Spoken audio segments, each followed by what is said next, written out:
sede virtual. Nos acompañan hoy los siguientes presentadores: Fabio Brito, ejecutivo de cuentas de Databricks; Juan Carballo, un servidor, arquitecto de soluciones; y Marco Boniche, también arquitecto de soluciones. Acá están los QR codes por si quieren escanearlos, seguir en contacto con nosotros. Y también nos acompaña Alberto Murguía, de parte de Databricks SA, y Tamara, de parte de Marketing, nuevamente, y Catherine, de Databricks, por acá también en el panel. La agenda que tenemos para el día de hoy es una agenda bien completa. Vamos a comenzar hablando un poco del Data Intelligence Platform de Databricks, todo lo que tenemos dentro de la plataforma, algunos conceptos básicos de GDPR o GDPR que muchos de ustedes ya conocen, cómo aterrizamos esos conceptos y técnicas específicamente en Databricks en el contexto del Lakehouse, y vamos a compartir con ustedes algunas técnicas avanzadas o mecanismos avanzados para que puedan hacer posible el cumplimiento de estas regulaciones. Vamos a ver un demo con Marco Boniche, muy interesante, y luego algunas funcionalidades que vienen dentro del roadmap de Databricks, y vamos a tener una sección pequeña para preguntas puntuales que podemos ver en vivo. De todas maneras, nuevamente, el Q&A está disponible. Pueden dejar las preguntas y las vamos a ir respondiendo en el transcurso de la sesión. Ahora sí, le cedo la palabra a mi compañero por acá, Fabio Brito, ejecutivo de cuentas. Bienvenido, Fabio. Hola Juan, muchas gracias. Bienvenido a todos. Arranco desde el principio. Las buenas venidas a todos. Y ahí les comento que, como ya pueden percibir, el español no es la primera lengua que tengo yo.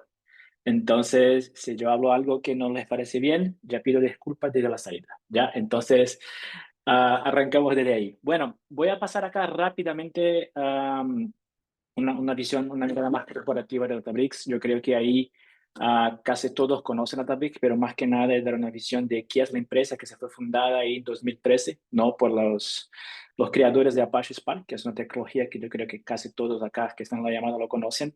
Y desde el 2013 Databricks ha crecido muchísimo, ¿no? Hoy por hoy tenemos ahí más de 12,000 clientes globales en la región de Latinoamérica. Se crece muchísimo. Yo creo que los clientes que trabajan con nosotros en la región han veído un incremento, no solo de personas, pero también de inversiones. El equipo que atiende, que trabaja ahí enfocado en Latinoamérica, sigue creciendo muchísimo. Hoy estamos ahí más de 150 personas, creo yo, algo como eso por toda la región. Y claro, Databricks tiene ahí 2,5 millones de revenue, de ingresos anuales, más de 14 billones de inversión en la tecnología. Yo creo que ese es un punto que diferencia a Databricks de las empresas del mercado, es que por aún ser de capital cerrado, los creadores de la empresa que aún siguen, todos aún siguen acá, hacen cuestión de que toda la 30-40% de todo el revenue que se entra en la BRICS se va a inversiones al negocio, ¿no? A la tecnología. Y por eso hemos tenido la posibilidad de traer tantas nuevas features a la plataforma, como por ejemplo MLflow, que son tecnologías que creo que todos ya conocen acá, la parte de Unit Catalog, que es por toda la gobernanza de datos, y que Juan después va a dar un poco más de detalles de cómo eso se alinea con toda la parte de estrategia de datos, la parte de DBRX. Y claro, todas esas innovaciones nos han traído a ser reconocidos por el mercado, ¿no? Ahí a la izquierda tenemos algunos de los premios que Databricks ya ha ganado por Gartner, del cuadrante mágico ahí de toda parte de ciencia de datos y de machine learning, de Forrester y de IDC también, con toda la parte de analítica y streaming, que es una parte nueva del mercado. O sea, Databricks ha llegado ahí para estar, ¿no? ¿Y por qué estamos acá? Más que nada estamos acá porque todas las empresas del mercado, y ahí Juan se puede pasar el próximo slide, quieren ser empresas enfocadas en datos, ¿no? Quieren ser lo que llamamos acá de data driven. Pero eso, algunos años por detrás, era más que un sueño, ¿no? Todos querían ahí ser data driven, ser direccionados a datos y trabajar datos como su más fuerte fuente de revenue, pero de plata. Pero más que nada, eso aún era muy difícil, muy complejo, ¿no? Porque la data estaba ahí súper fragmentada, y también, como pasamos por los años, la parte de IA, de inteligencia artificial, se añadió a eso. O sea, tenemos que trabajar no solo los datos, pero también la parte de inteligencia artificial. O sea, las empresas hoy por hoy están a frente del mercado son empresas que efectivamente están utilizando sus datos de la inteligencia artificial para su negocio. Y ahí tenemos algunos ejemplos de empresas en el mercado que ya sí utilizan la parte de integración de datos y de inteligencia artificial para no solo incrementar sus resultados, pero también proveer a sus clientes mejores experiencias, ¿no? Tenemos ahí distintas industrias, como por ejemplo Burberry, que tiene ahí hoy una opción de hacer hiperpersonalización de sus ofertas a sus clientes, básicamente en tiempo real, basado en su experiencia, en su histórico de compras, para lo proveer ahí, para un revenue incremental por la hiperpersonalización de sus ofertas, ¿no? Tenemos también Rolls-Royce de la parte de industria automotiva, que tuvo ahí un 50% del tiempo de mantenimientos de ampliación, o sea, se tarda más a hacer toda la parte de mantenimiento de sus vehículos, claro, ahorrando costos y trayendo una mejor experiencia a sus clientes, ¿no? O sea, la idea acá es trabajar de forma integrada toda la parte de inteligencia artificial y la parte de datos para proveer más revenue, o sea, incremento de recursos a las empresas y mejores experiencias a los clientes. Pero claro, cuando hablamos con nuestros clientes, cuando hablamos con los decision makers, por así decir, ¿no? Los ejecutivos de negocio, hay un montón de métricas que se puede sacar, pero al final hay tres puntos que son cruciales al negocio, ¿no? El primero es la parte de TCO, reducción de TCO, de total cost of ownership, o sea, cuánto te cuesta la tecnología o el negocio, o sea, trabajar con una tecnología que te puede traer reducción de costos para que esta plata que se fue ahorrada se pueda ahí sí hacer inversiones a otras partes del negocio que te puede traer revenue incremental, ¿no?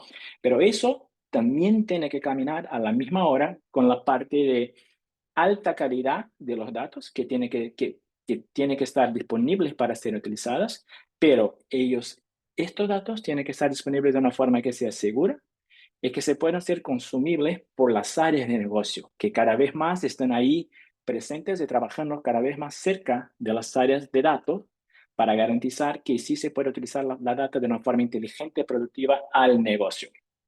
Pero, uh, Juan, ¿se puede subir un poco más? ¿Un antes de esa? Esto es muy complejo, ¿no? Es muy complejo lograr esos tres pilares. ¿Por qué? Porque la visión es excelente, ¿no? Pero la ejecución es muy, muy compleja. ¿Y por qué es compleja? Ahí Juan puede pasar el próximo. Porque en la mayoría de los casos de nuestros clientes hoy por hoy, lo que existe es un laberinto de complicaciones, ¿no? La mayoría de las empresas tiene ahí una tecnología para gobernanza de datos, una otra para BI, una otra para ciencia de datos, una otra para streaming, y eso genera costos muy altos por temas de formatos propietarios, por ahí ser distintas tecnologías con distintos contratos, sistemas legados, o sea, eso acaba se creando no solo los costos altos, pero también, claro, un silo de comunicación con las tecnologías, ¿no? ¿Cómo pongo todas estas tecnologías para hacer trabajar juntas?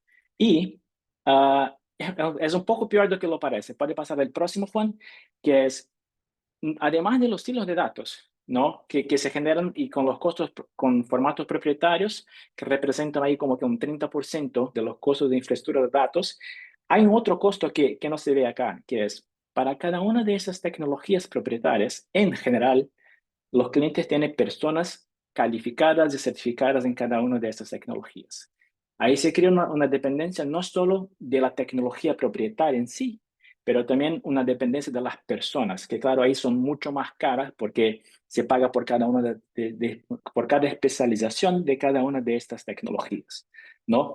Entonces eso se genera un problema muy grande. Y además de eso, tiene que haber la gobernanza de datos, pero hoy por hoy, la gobernanza de datos no es solo de los datos en sí, ¿no? Tenemos que tener en mente ahí toda la parte de modelos, de códigos, la parte de los outputs y inputs de la inteligencia artificial, y tiene que tener en mente que tiene que estar siempre alineado con nuevas regulaciones de la IA, la parte de protección de datos, GDPR, las reglas que tenemos ahí en Chile, que se va a arrancar a finales de 2026, y aún tiene también que tener cuidado con la parte de cyberattacks, ¿no? Que están siempre ahí presentes. O sea, ¿cómo yo manejo todo eso? ¿Cómo garantizo que los datos estén disponibles, seguros, fáciles y que se pueda generar suceso al negocio? y con algunas charlas que hemos hablado con los clientes, ahí se llega a Databricks, ¿no? Que es la parte de inteligencia, la parte de Data Intelligence Platform, una plataforma inteligente de datos. ¿Qué queremos decir con eso?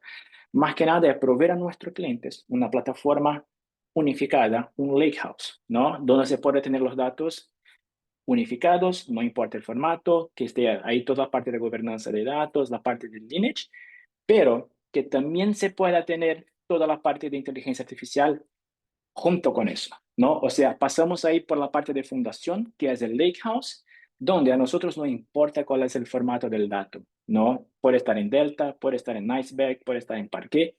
La realidad es que Databricks no quiere que nuestros clientes se preocupen con eso, ¿no? Deja que nosotros trabajamos. Y ahí con un corazón de todo eso tenemos Unit Catalog arriba del lakehouse, o sea, dentro del lakehouse, por así decir, que tiene toda la parte de gobierno de datos, linaje, accesos, garantizar que todo eso esté disponible y fácil para ser utilizado.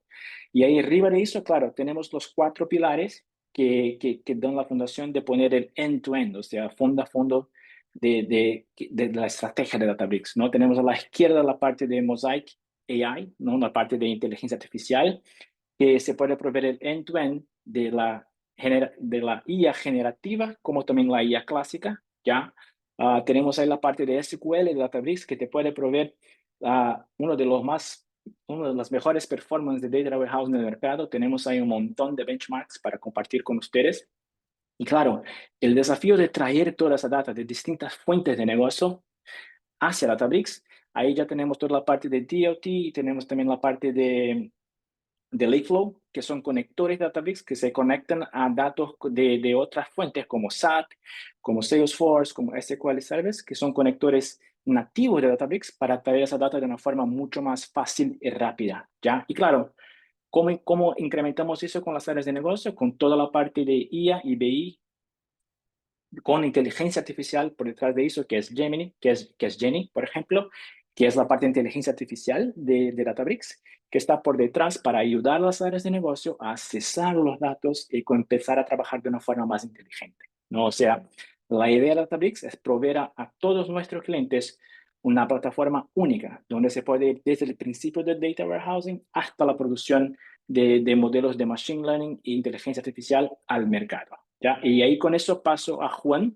que va a pasar ahí por el tema principal de la llamada hoy, que es la parte de GDPR y cómo Databricks soporta con las requisiciones del mercado. Excelente, muchas gracias, Fabio. Continuamos por acá. Vamos a ver exactamente cómo este Lakehouse que mostraba Fabio nos ayuda al cumplimiento de regulaciones o de estándares como el GDPR o la Ley General de Protección de Datos de la Unión Europea. Primero hablar un poco de lo que es el GDPR y cuáles son las intenciones como tal de esta regulación. Sabemos que hay muchos datos personales que están transaccionando por estos sistemas. Fabio mencionaba todos los sistemas que hoy existen en las compañías, con diferentes tipos de gobiernos, diferentes modelos de seguridad, muchos temas de privacidad que transaccionan entre estos sistemas. Entonces, lo que cubre inicialmente el GDPR, que por cierto entró en vigor en el 2018 en la Unión Europea y ha servido de estándar para muchas regulaciones y estándares internacionales, fue inicialmente cubrir precisamente los datos personales, entender cómo se capturan, cómo se utilizan, cómo se fluyen dentro de estos sistemas internos y también darle ciertos derechos a los ciudadanos, inicialmente ciudadanos europeos, pero vemos que cada uno de los países han adoptado sus regulaciones y lo vamos a ver de hecho a continuación. Entonces, la idea es que los ciudadanos tengan derecho a actualizar sus datos, tengan derecho también a borrar ciertos datos sobre los cuales ellos no quieren que se hagan ciertos análisis o se haga procesamiento adicional, pero también derecho a exportar sus datos, a tener una copia de sus datos para determinar qué hacer con ellos, si los comparten o no con ciertas unidades de negocio sobre las cuales, sobre esas compañías que están recibiendo servicio. Y esto también obliga a las compañías que procesan datos a cumplir con la solicitud. Si bien la Unión Europea inicialmente lanzó todas estas normativas y actividades que deben cumplir las empresas, vemos que existe un marco de 30 días inicialmente, y esto ha tenido varios cambios, para poder cumplir con estas solicitudes. Otras consideraciones son, por ejemplo, si tienen un tipo de incidente de seguridad, si tienen un data breach, o algún tipo de incidente de privacidad, las compañías están obligadas a notificar ese incidente a las regulaciones y a las oficinas o a las agencias que rigen el cumplimiento de las regulaciones. Y el hecho de no cumplir con estas regulaciones y leyes puede implicar incluso sanciones directas a los ingresos de las compañías que procesan datos. En algunos casos hasta 4%. Vamos a ver que en otros países se aplica unidades como es el caso de Chile, UTMs, lo vamos a ver a continuación. Entonces vemos que es una ley muy completa que le da derechos a los titulares. Específicamente si navegamos todo el contexto de Latinoamérica, nuestros países, vemos que en Chile, por ejemplo, hace poco se lanzó la ley, de hecho, que cubre o está muy alineada con la ley de GDPR, es la ley 21719. Esta ley reconoce los derechos de los titulares, como los titulares o ciudadanos chilenos dentro y fuera del territorio de Chile pueden acceder a sus datos y de hecho les otorga esas capacidades, cómo pueden solicitar procesos de rectificación de datos o supresión o eliminado de datos, cómo se pueden oponer incluso al tratamiento de ciertos datos que ellos consideran sensibles, cómo pueden portar u obtener un acceso de copia a esos datos o bloquear totalmente el procesamiento de los mismos. Y si vemos la aplicación sobre lo que es la ley, vemos que aplica para los ciudadanos fuera, dentro y fuera del territorio. Y en el caso de las agencias de protección de datos, están obligadas a cumplir con este tipo de leyes y regulaciones. Y de igual manera aplican sanciones como, por ejemplo, en el caso de Chile, tenemos desde 5.000 UTMs hasta 20.000 UTMs. Esta ley en particular, la de Chile, va a entrar en vigor ahora en el próximo año, en diciembre. Pero vemos que ya las compañías se están adelantando precisamente para asegurarse de que todos sus sistemas pueden cubrir con cada una de estas actividades, que son requeridas por las normativas de la ley. Otros países como Colombia y Panamá también tienen sus regulaciones. En el caso de Colombia, por ejemplo, la ley 1581, que luego recibió ciertas actualizaciones a través de decretos en el 2013 y algunas actualizaciones consecuentes en el 2023, buscan fortalecer precisamente lo que es la transparencia, la seguridad de los datos y asegurarse de que estos datos nunca lleguen a Internet sin un control técnico correspondiente y sin mecanismos que aseguren un acceso restringido a los mismos. En el caso de Panamá, también a través del ANTAI, se supervisa todo lo que es el cumplimiento de las regulaciones, obliga también a las compañías a tener cierta transparencia por el uso de los datos, a cumplir con ciertas medidas estrictas de cómo se procesan los datos y a notificar si hay incidentes de seguridad sobre los mismos. Vamos a seguir recorriendo Latinoamérica. Tenemos Brasil con la Ley General de Protección de Datos, vigente a partir del 2020. Aplica tanto para datos básicos como sensibles. Y vemos que muchas de estas leyes van a aplicar a ambos tipos de datos, no solo los datos sensibles. Otorga también el derecho del consentimiento explícito y la transparencia de cualquier tipo de dato que se procesa en las compañías a los titulares o a los ciudadanos. Y de igual manera, en Argentina vemos que hay la ley 25326, que entró en vigor en el 2000 y luego se introdujo algunos cambios en el 2024 para tratar los datos personales y para otorgar ciertas excepciones legales como dé lugar dependiendo del caso. Vamos a ver, Uruguay y México también tienen estándares que están muy de cerca de los estándares internacionales. En el caso de Uruguay, se le otorga esos derechos de rectificación, eliminación de datos personales, ya sea en bases de datos públicas o privadas. En este caso se cubren ambos sectores. Y en el caso de México, a través de los derechos ARCO, que implicaría acceso, rectificación, cancelación y oposición, se le otorga también este tipo de derechos a los ciudadanos. Finalmente tenemos la ley de Perú, que también está muy de cerca con la protección de datos, la ley 29733, oficial de protección de datos personales, que obliga, de hecho, aparte de todas las consideraciones que veíamos técnicas, obliga a notificar la presencia de incidentes de seguridad. Y esto es muy importante porque la mayoría de las compañías están obligadas a reportar esos incidentes en las primeras 48 horas. De no cumplir con este reporte pueden implicar altas sanciones, como veíamos en los casos anteriores. Ahora bien, si vemos los derechos como tal y todas las actividades que se deben cumplir como parte de estos derechos a los titulares o ciudadanos, son varios, no es solamente el derecho a remover los datos personales, que es usualmente lo que vemos que las compañías atacan, ¿verdad? Vemos que está el derecho a ser informado, el derecho al acceso, a la rectificación, a limitar incluso el tratamiento y dar evidencia de que se ha limitado ese tratamiento, o de oponerse totalmente a este tipo de procesamientos. Y aquí el reto en sí está en cómo vamos cubriendo cada una de las actividades y acciones técnicas que están relacionadas a estos derechos. Y ahí es donde entra Databricks. Vemos que si bien existen actividades y normativas, tenemos que crear una arquitectura lo suficientemente robusta que permita la identificación, la protección y la gestión o el manejo constante de cómo se van aplicando estas técnicas. Entonces, si vemos un proceso típico de procesamiento de datos desde la ingestión, podemos tener procesos en lote o en batch, podemos poner procesos ya que son más de streaming o en tiempo real, o bien pueden haber interacciones o ciertas bases de usuarios. Entonces, lo ideal es que esta arquitectura nos permita identificar lo antes posible la presencia de datos sensibles o la presencia de datos o puntos de datos que estén muy de cerca a estas leyes de privacidad, para entonces poner un mecanismo de acción y poder proteger esa información. Y vemos que muchas compañías deciden, de hecho, no proteger como tal la PII o los datos sensibles, sino pasar el texto tal cual, sin cifrar y sin aplicar ningún tipo de tratamiento, que eso es válido, dependiendo del caso de uso. Otras compañías sí empiezan a aplicar mecanismos como pseudo-anonimización o una anonimización completa. Entonces, acá lo importante es que dependiendo del caso de uso y el riesgo que estamos dispuestos a tomar dentro de la compañía, vayamos tomando y aplicando los mecanismos correspondientes. Y les vamos a mostrar hoy varios mecanismos para cada una de estas acciones. Ahora, en sí, los problemas no son tan sencillos como identificación, protección y gestión. Si vemos por cada uno de estos pilares, en identificación, por ejemplo, tenemos que hacernos preguntas como, ¿cuál es la precisión de mi detección?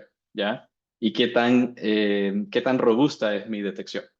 Aplica para todos los tipos de datos, aplica para todas las instancias o combinaciones de datos.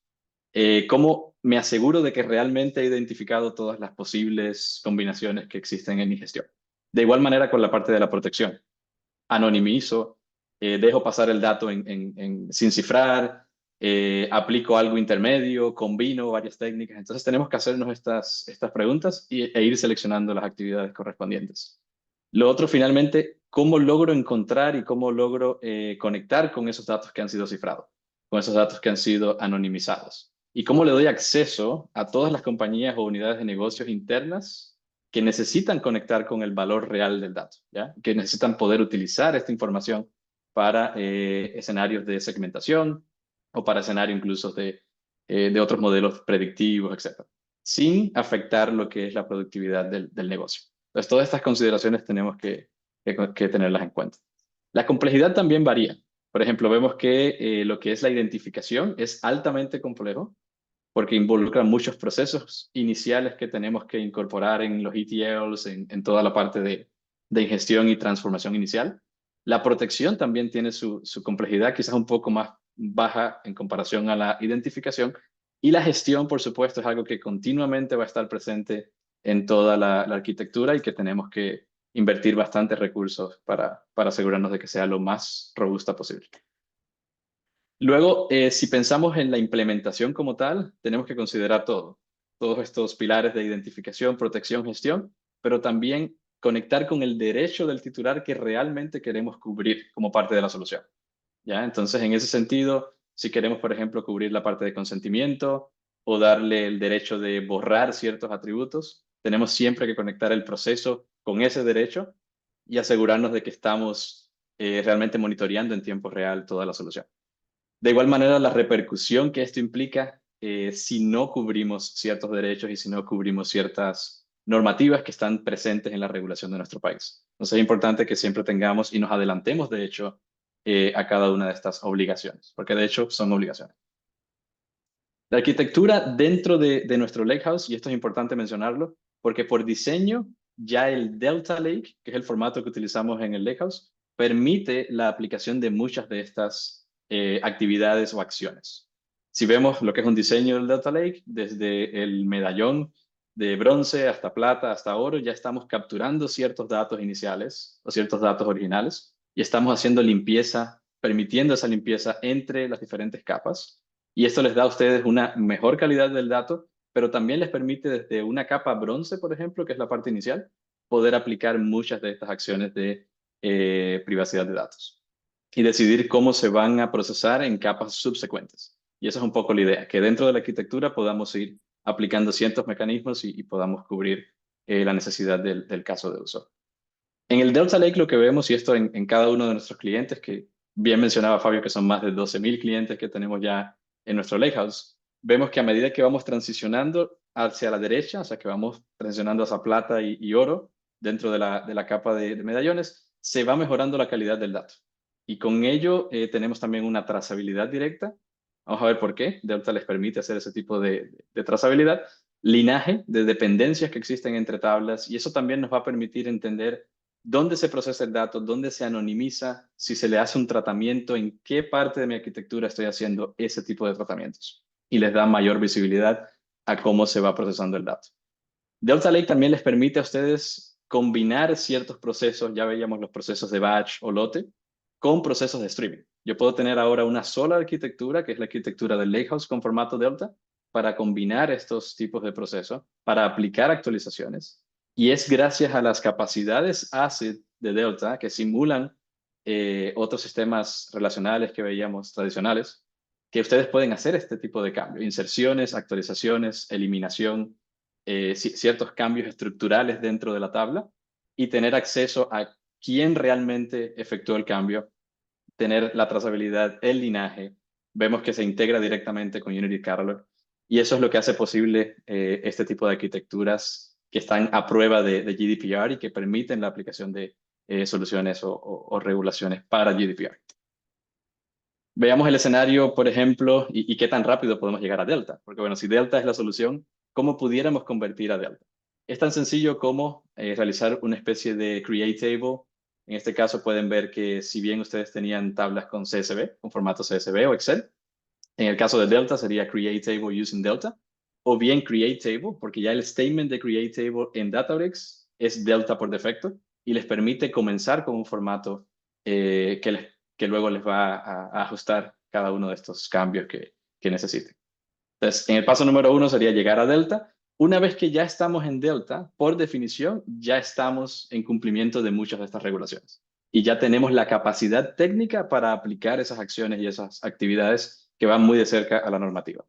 Entonces, el escenario de la retención de datos, por ejemplo, se cubre con un comando que es el vacuum dentro de lo que es el mantenimiento de las tablas de alta. Y ahí yo puedo definir cuántos días por defecto voy a retener de mis versiones de datos. ¿Ya? Por defecto vamos a tener 7 días de antigüedad, por ejemplo, y esos 7 días luego se pueden expandir si necesito para cierta cantidad de horas, etcétera. Y eso me da ya una capacidad de tener un versionamiento de mis tablas y un versionamiento de mis datos. Por si quiero restaurar a una versión anterior o por si quiero ver los cambios que he tenido en versiones anteriores, en días anteriores, dependiendo de la frecuencia con la que ustedes procesan los datos y transforman los datos. De igual manera, tenemos como una especie de manifiesto y recomendaciones. Por supuesto, siempre va a ser mejor no tener PII que tener PII y todo lo que eso implica. Pero en muchos casos necesitamos este tipo de datos sensibles para poder conectar con los casos de uso, para poder procesar y darles incluso a los mismos titulares o ciudadanos ciertas capacidades que les permita recibir un servicio lo más eficiente posible, dependiendo del tipo de compañía que esté procesando. Cuando vemos el orden de prioridad o cuando vemos el orden de lo que sería la importancia, la anonimización siempre va a ser más relevante o más fuerte que una pseudo-anonimización. Y a su vez, la pseudo-anonimización va a ser más importante que un texto sin cifrar. Pero sí, dependiendo del caso de uso, ustedes van a tomar la decisión de qué tipo de mecanismo aplicar. De igual manera, podemos combinar. Muchos de estos mecanismos que vamos a ver a continuación se pueden combinar y podemos lograr algo un poco más robusto. Y es muy importante mencionar que toda la PII o todos los datos sensibles no son iguales.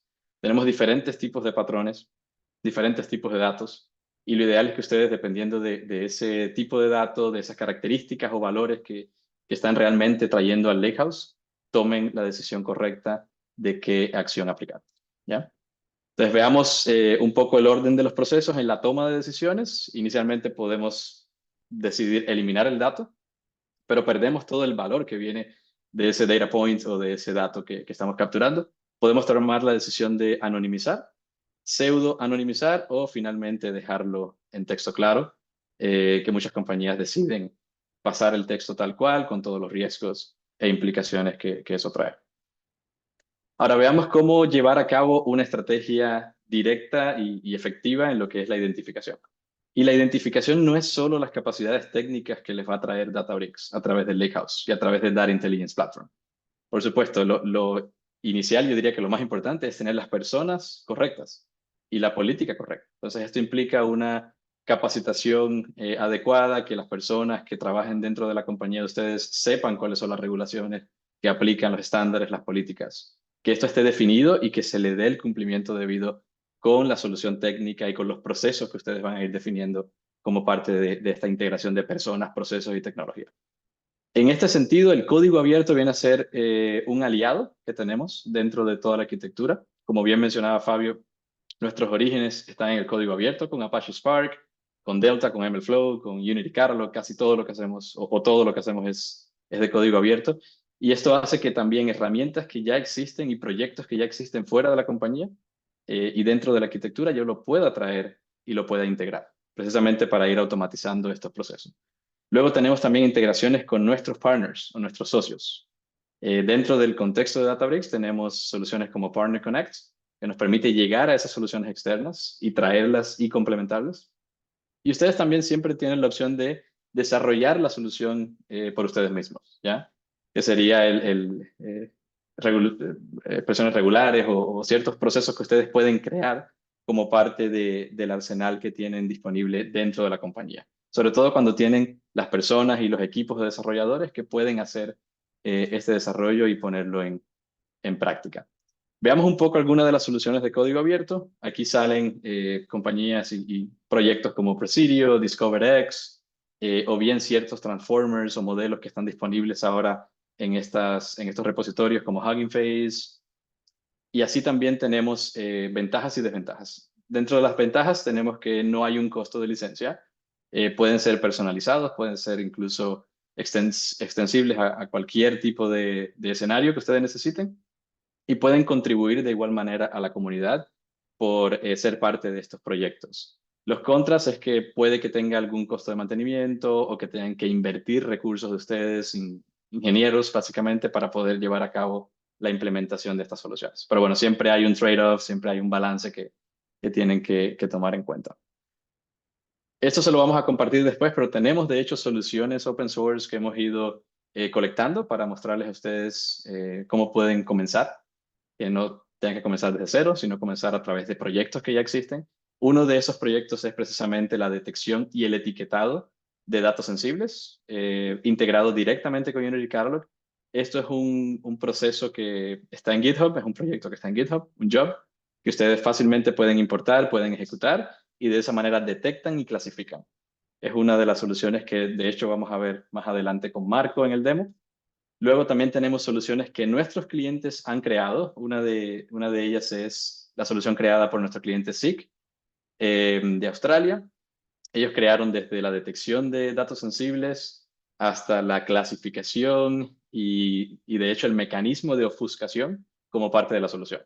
Todo esto lo crearon y pudieron hacer posible, de hecho, los tres pilares: identificación, protección y la gestión continua o el mantenimiento continuo a través de reporte, linajes y controles de acceso a sus usuarios y grupos de usuarios. Luego las integraciones que tenemos con los socios, como bien mencionábamos, aquí aparece Immuta, aparece Jon Snow Labs, Amazon Macie, tenemos Azure Purview, etcétera, Google. O sea, cada uno de las nubes y de nuestros socios tienen sus soluciones para integrar también con lo que serían estas regulaciones. Por supuesto, los contras siempre es el costo adicional del licenciamiento, etcétera, y algunas limitaciones por ser un código más cerrado, pero bueno, siempre tenemos que tomar la decisión correcta. La última opción que le hemos dejado, de hecho, acá disponible es precisamente el que ustedes construyan la solución. Y aquí vemos soluciones como expresiones regulares, que cubren muchas de estas técnicas para detectar el formato que tienen los datos iniciales. Luego tenemos algunas soluciones ahora que el lenguaje natural, a través de estos modelos LLMs y modelos de transformers de Hugging Face, está tan disponible y al acceso de todos, podemos también tener ciertos transformers de Hugging Face, tanto para detectar la presencia de PII o de datos sensibles, como para luego decidir qué transformación o qué tipo de técnica aplicar. Y luego los LLMs en toda la parte de GenAI, de hecho, se pueden utilizar también para clasificar y para ir detectando la presencia de estos atributos sensibles.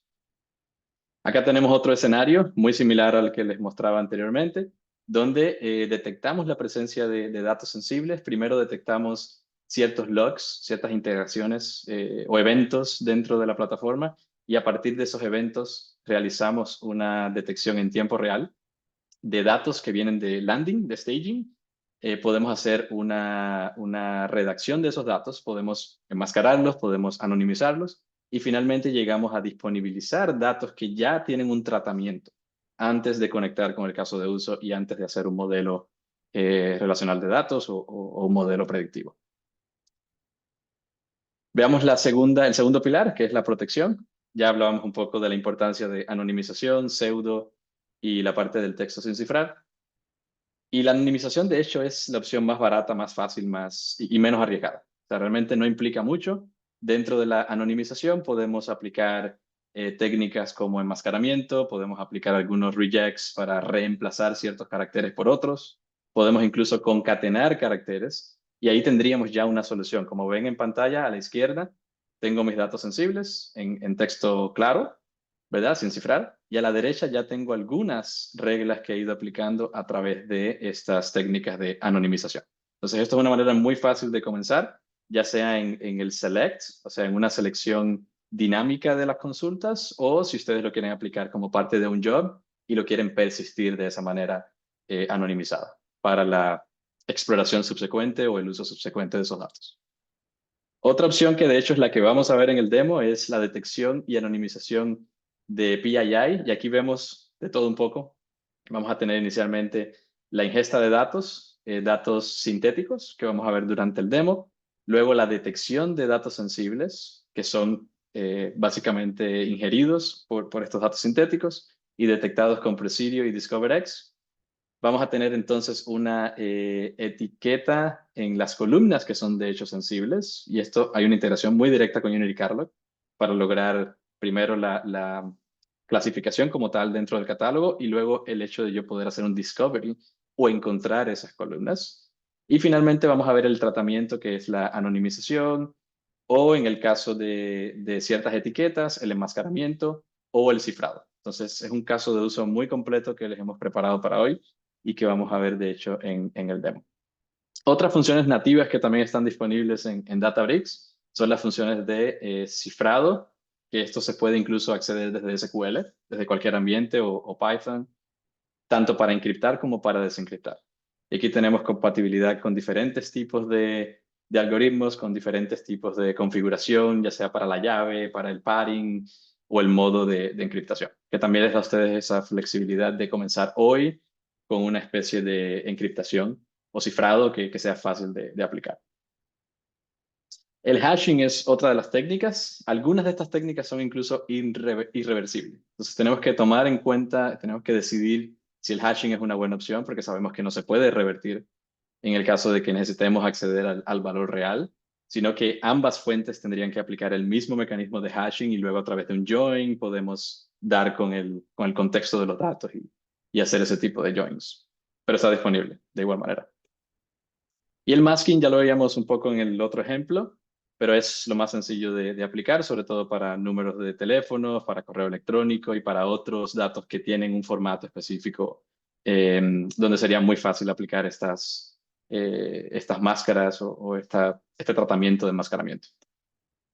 Luego se pueden combinar también, no es solo que tengamos anonimización por sí solo o enmascaramiento, sino que yo puedo tener algo enmascarado, encriptado y al mismo tiempo puedo aplicar ciertos controles de acceso sobre los grupos y dependiendo del usuario, va o no a tener acceso a ciertos tratamientos o a ciertos mecanismos de encriptación o enmascaramiento. Esto dinámicamente se puede gestionar en Databricks gracias a dos características. Una es el row filter, que hace que estas filas sean dinámicamente filtradas, y lo otro es el column masking, que hace que las columnas sean también dinámicamente enmascaradas. Lo vamos a ver más adelante con Marco.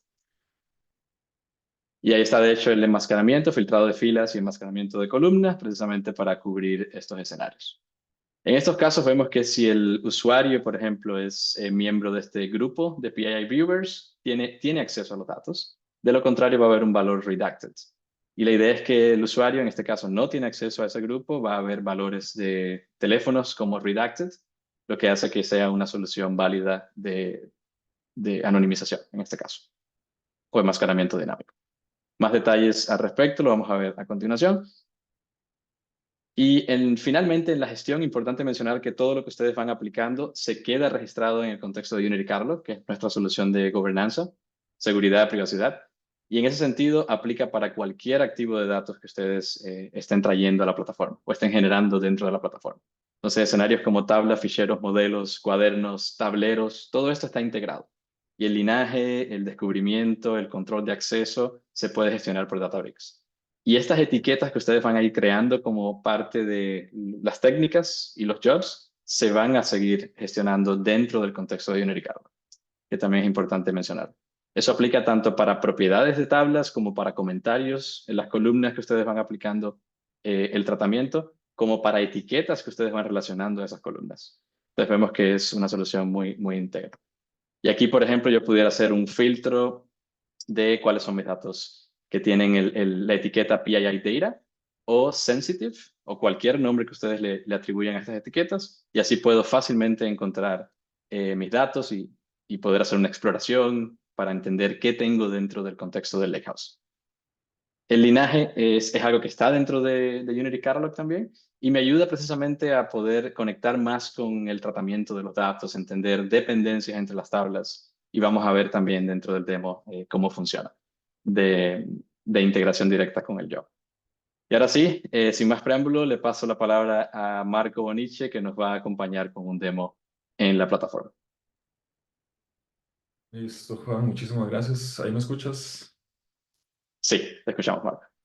Ok, entonces déjame compartir la pantalla. Eh,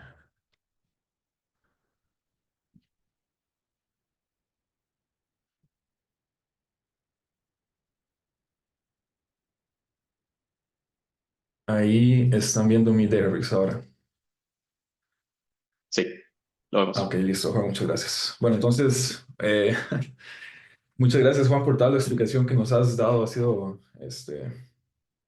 muy a mucha profundidad y mucho detalle. Entonces, con el demo lo que realmente queremos es simplemente repasar algunos de los conceptos que ya Juan nos presentó. Entonces, este demo es público.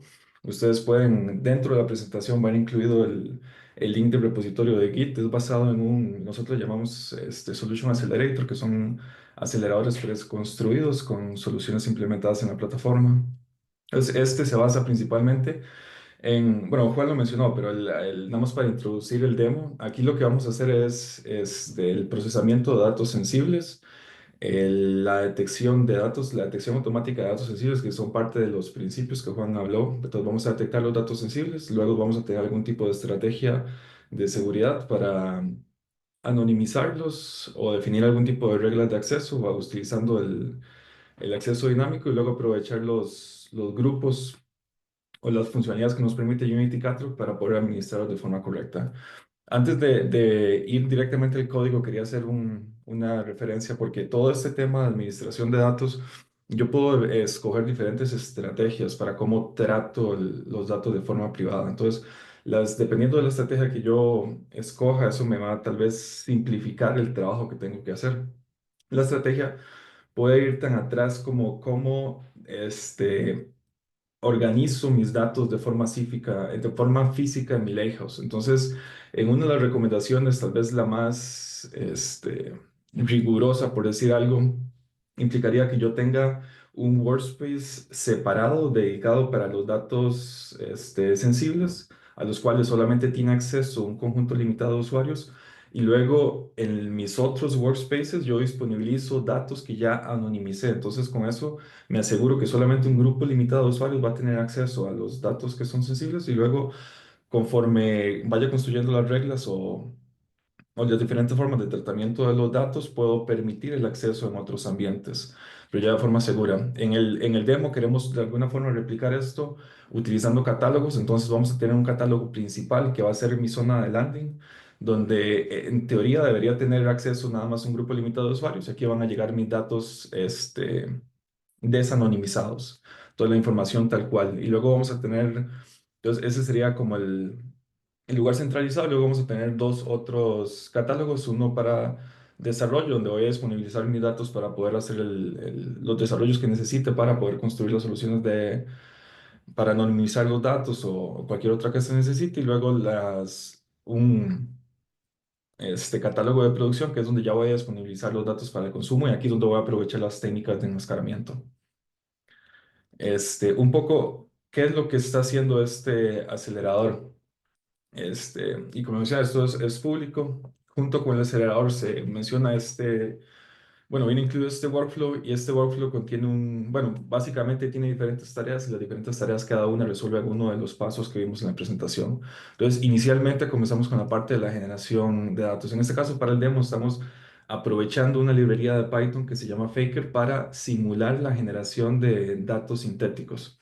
Entonces, esto es muy útil porque no estoy exponiendo ninguna información sensible y esta puede ser un mecanismo que yo utilice para generar datos sensibles en los ambientes de desarrollo. Entonces, yo puedo moquear información para que los desarrolladores puedan tener esa información como base para construir cual tipo de reglas sin disponibilizar los datos reales. Entonces, nada más yo les voy a ir mostrando un poquito el código en las diferentes etapas para que vean cómo es que funciona. Entonces, principalmente en la parte de la generación de los datos, nada más mostrarles. La librería que estamos utilizando es Faker, es una librería de Python. Este, Importa fácilmente y así, siguiendo este método, yo genero las diferentes entidades. Entonces, ven, con Fake puedo generar un nombre, puedo generar un correo, puedo generar direcciones. Y si vamos a ver los datos, bueno, mejor lo vemos en la siguiente. Nada más veamos aquí que eso es tan fácil como yo genero la información. Entonces ya con eso lo que yo estoy haciendo es generando dos tablas. Una tabla que simula un conjunto de clientes y una tabla que simula un conjunto de empleados.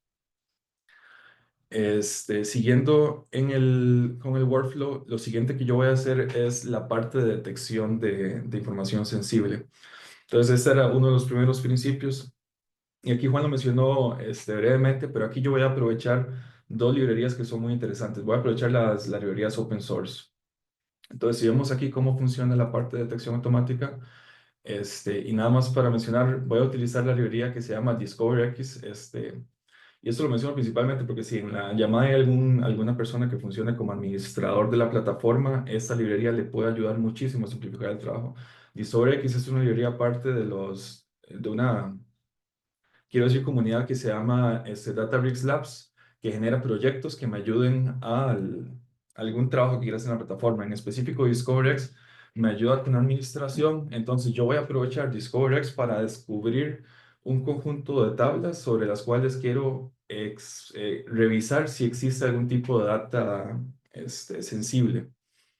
Y por el otro lado utilizo Presidio, que es una librería también open source, y con Presidio es que hago propiamente la detección de los valores, identificar si esos valores son datos sensibles. Entonces, un poco, ¿qué es lo que estoy haciendo? Esto va a ser basado en una muestra. Entonces, yo primero que todo voy a decir que para el catálogo donde están llegando los datos en bronce, que van a ser el landing zone, por ejemplo, quiero que todas las tablas que tengan el denominador, hacer esta revisión sobre todas las tablas que tengan el denominador de bronce. Entonces, no estoy especificando, sino que estoy usando wildcards. Entonces, lo que voy a hacer es generar una muestra para cada una de estas tablas y aquí lo que estoy haciendo es, para todas las tablas que tengan bronce, genero una muestra y luego hago una traspuesta de esas tablas para que me quede un formato de tabla larga, que es un poco lo que vemos acá, donde vamos a tener en las diferentes filas, cuál es el nombre de la columna que estoy revisando, cuál es el valor que voy a revisar los datos sensibles y luego a qué catálogo pertenecen. Entonces, una vez que tengo los datos en este formato, bueno, nada más una revisión de las muestras que estoy calculando. Este, lo siguiente que voy a hacer es utilizar Presidio. Aquí es un poco el código, esto lo vamos a compartir. Y Presidio simplemente para analizar propiamente el texto. Entonces, Presidio lo que va a decir es, va a revisar el texto y va a tratar de determinar qué tipo de entidad es, que ese fue así fue como fue preentrenado esta librería. Bueno, el modelo que está dentro de esta librería, entonces identificar qué tipo de entidad es y luego cuál es la certeza que yo tengo de que efectivamente pertenece a esa entidad. Entonces, un ejemplo de cómo se vería esto. Yo ya ejecuté este código, entonces aquí, por ejemplo, él me está diciendo que el valor que estoy revisando es este y yo creo, bueno, Presidio cree que es una persona y tiene una confianza del 85% de que así sea. Entonces, esta es la estrategia que voy a utilizar para determinar si dentro de las columnas existen valores que sean sensibles. Ahora, finalmente, para ya decir, digamos, como para hacer la asignación o la detección, lo que voy a hacer es un filtro donde Presidio haya determinado que la certeza está por encima del 0,5%. Yo voy a decir que todo eso son datos sensibles. Entonces voy a asumir que la detección que él hizo es correcta y la forma en la que yo voy a taguear, bueno, a certificar esto es aprovechando el Unity Catalog propiamente las etiquetas. Entonces yo lo que voy a hacer es que voy a generar una etiqueta, le voy a asignar una etiqueta a cada una de las columnas que yo crea que es sensible para luego reaprovechar esas etiquetas en el procesamiento de esas columnas. Entonces ya finalmente lo que hago es simplemente que le hago un alter table, específicamente la columna donde se dio la condición de que la certeza estaba por encima del threshold y le voy a decir que va a ser un dato sensible y eso lo voy a aprovechar. Entonces un poco las columnas que yo identifiqué como sensibles. Entonces, un poco ya para que veamos cómo se ven estos datos. Entonces, si vemos el catálogo, eh, vamos a abrirlo acá. Entonces, primero que todo, para ver, veamos, primero que todo, estos son los datos que me generó la librería Faker. Entonces, podemos ver que se ven como reales. Esto parece un correo, esto parece un nombre, esto parece una dirección. Y lo siguiente que hice fue la generación automática de las tags. Entonces, aprovechando Presidio, DiscoverX, pude de forma sencilla y programática asignarle una tag a todas las columnas que yo vaya a considerar como información sensible y luego puedo aprovechar estas tags para el procesamiento subsecuente.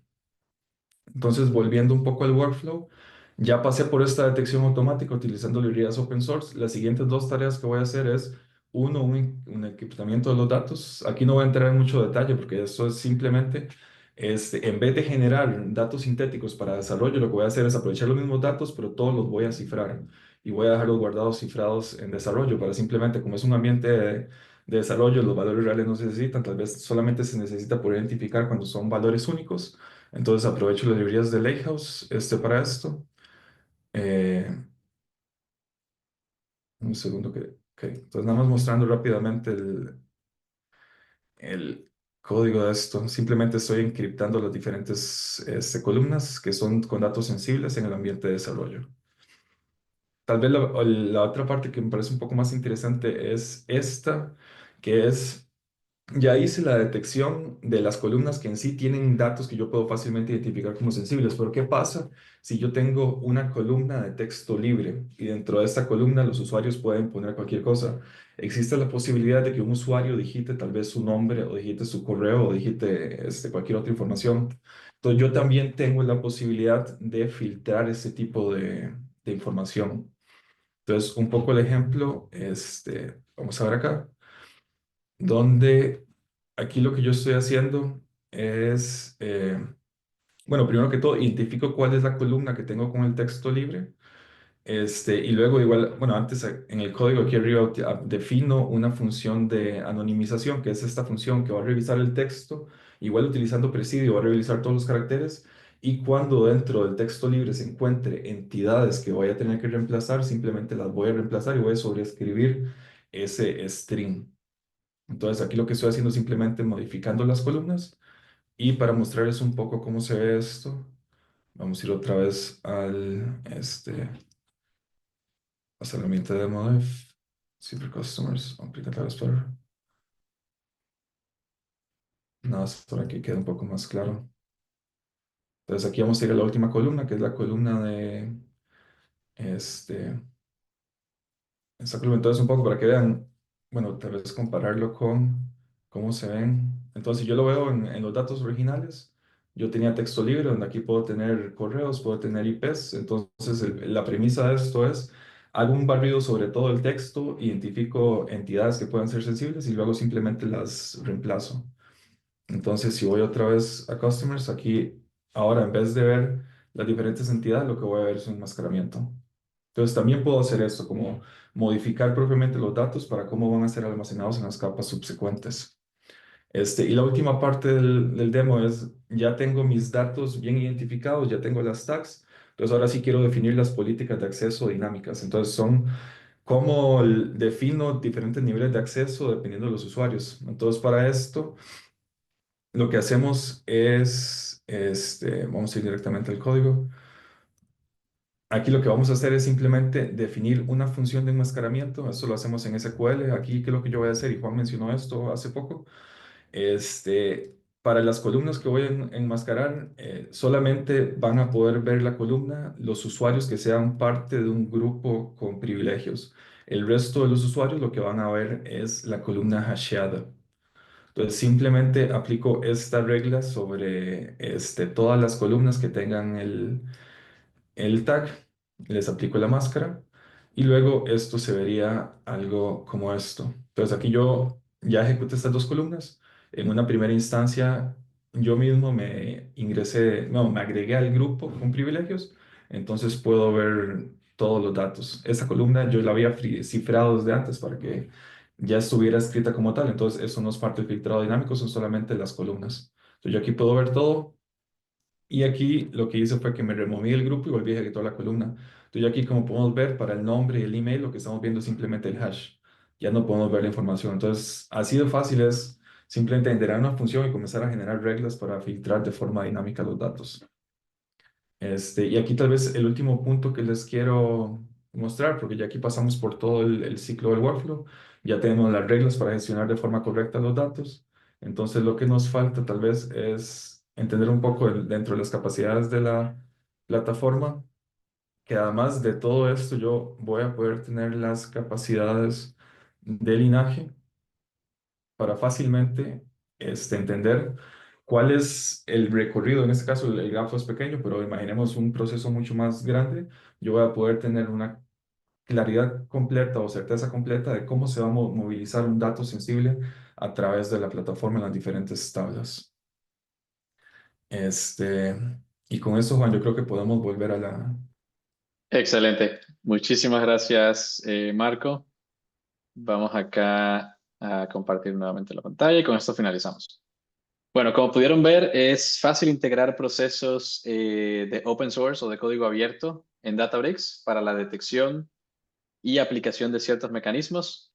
De igual manera, Databricks está trabajando en funcionalidades que van a hacer esto de manera automática, tanto en la clasificación de datos, utilizando más de 16 tipos de clasificadores, como en la aplicación de controles de acceso que van muy de la mano con estas clasificaciones iniciales para asegurarnos de que los usuarios tengan acceso a datos que ya han sido tratados y que ya tienen ciertas características que ustedes van a ir detectando de manera automática y aplicando en la plataforma. Con eso queremos resumir este webinar de hoy, invitarles al próximo evento, que va a ser el 29 de abril de este año. Este evento va a ser de casi 4 horas, donde vamos a cubrir módulos de dashboards, funcionalidades con IA, con toda la capacidad de GenAI.